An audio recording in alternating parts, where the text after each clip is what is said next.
જય માતાજી મિત્રો, જય માતાજી દસ્યમ યુટ્યુબ ચેનલમાં તમારું સ્વાગત છે। આજે આપણે મંગલપુર ધામના બે મુખવાળા માં મેરડીમાને ઇતિહાસ વિશે જાણકારી મેળવીશું। બોટાદ જિલ્લાના બરવાડા ગામથી 4 કિલોમીટરના દૂરના અંતરે આ મંગલપુર ધામ આવેલું છે। કહેવાય છે કે આખી સૃષ્ટિમાં બે મુખવાળા માતાજી ફક્ત બે જ છે, એક ચોટીલામાં મા ચામુંડમાં અને આ મંગલપુરમાં મા મેરડીમાં છે। ઘણા વર્ષો પહેલાની વાત છે। મોતી તલસાણા નામનો કોળી આ ગામમાં રહેતો હતો। તે મેરડીમાનો પરમ ભક્ત હતો। એના બાપ દાદાએ મેરડીમાને બેસાડ્યા હતા। હવે એક દિવસ એવું બન્યું કે આ મોતી તલસાણિયા પોતાના ખેતરમાં ગાડું લઈને જઈ રહ્યો હતો।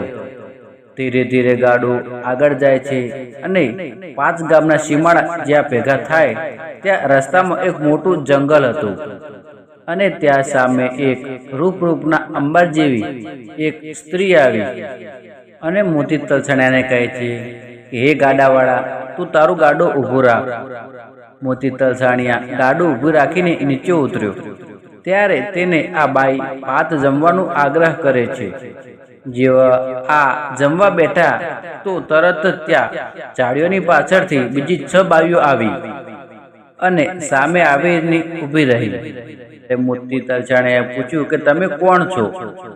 ત્યારે બધી બાઈઓ ખડખડ હસવા લાગી અને એક પછી એક તેમનું અસલ ચૂડેલના રૂપમાં આવવા લાગી।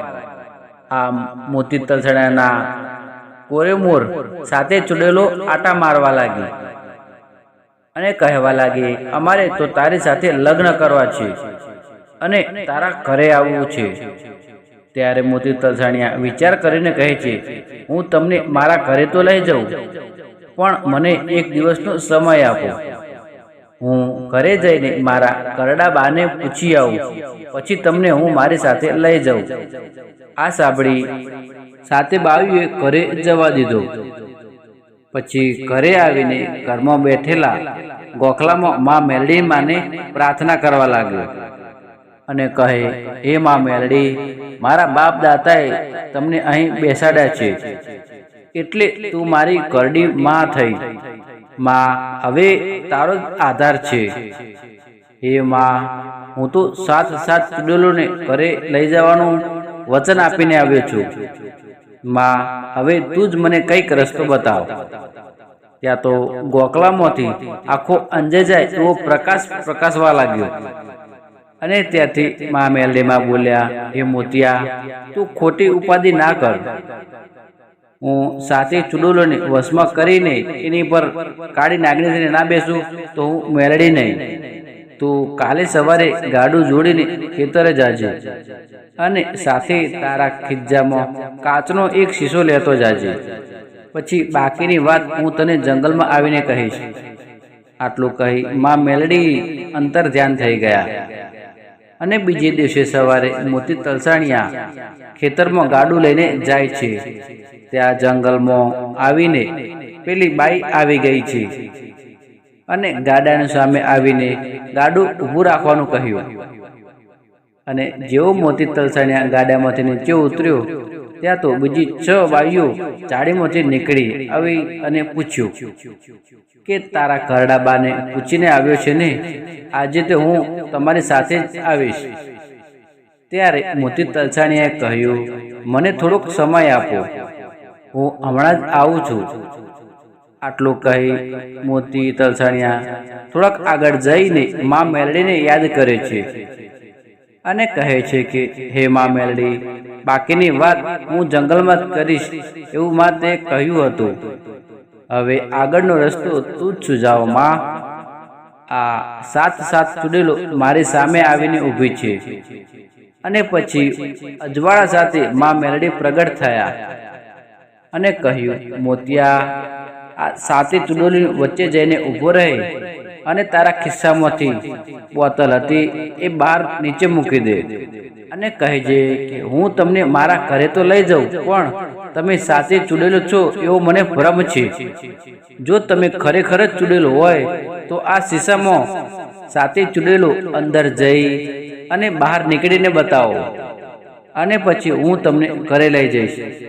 અને પછી મોતી તલસાણિયાએ આગળ આવી આ સાથે ચૂડેલો ઊભી હતી ત્યાં આવીને આ શીશાનું ઢાંકણું ખોલી શીશો નીચે મૂક્યો અને કહ્યું, અરે તમે સાથે ચૂડેલું આ શીશામાં અંદર જઈ બહાર નીકળીને બતાવો, તો જ ખાતરી થાય કે તમે ચૂડેલ છો.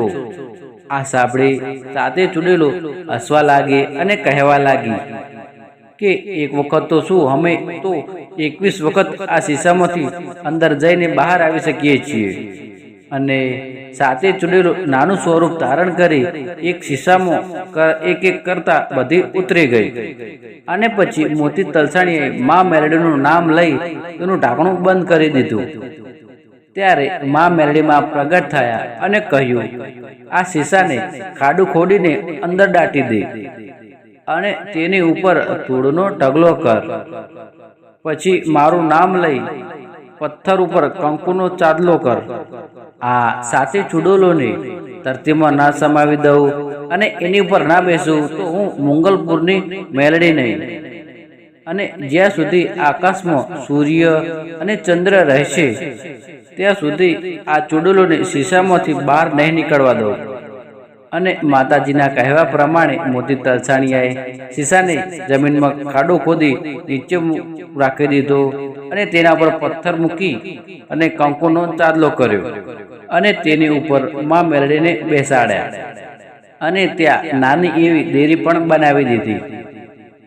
સમય વીતવા લાગ્યો અને આ મંદિર જંગલમાં હતું, તેથી કોઈ મા મેલડીના દર્શન કરવા આવતું નહીં અને માની પણ સેવા પૂજા થતી ન હતી. અને પછી મા મેલડીમાં એક સાધુના સપનામાં આવી અને કહ્યું કે આ જંગલમાં હું બેઠી છું અને મારી પાસે કોઈ આવતું નથી અને તું આ જંગલ મંગલ ઊભું કર, જેથી આ દર્શને લોકો આવી શકે. પછી એક સાધુએ આ જંગલમાં ઝાડી ઝાકડા સાફ કરી ત્યાં ભવ્ય મંદિર બનાવરાવ્યું અને ત્યાં એક મોટો આશ્રમ પણ બનાવ્યો.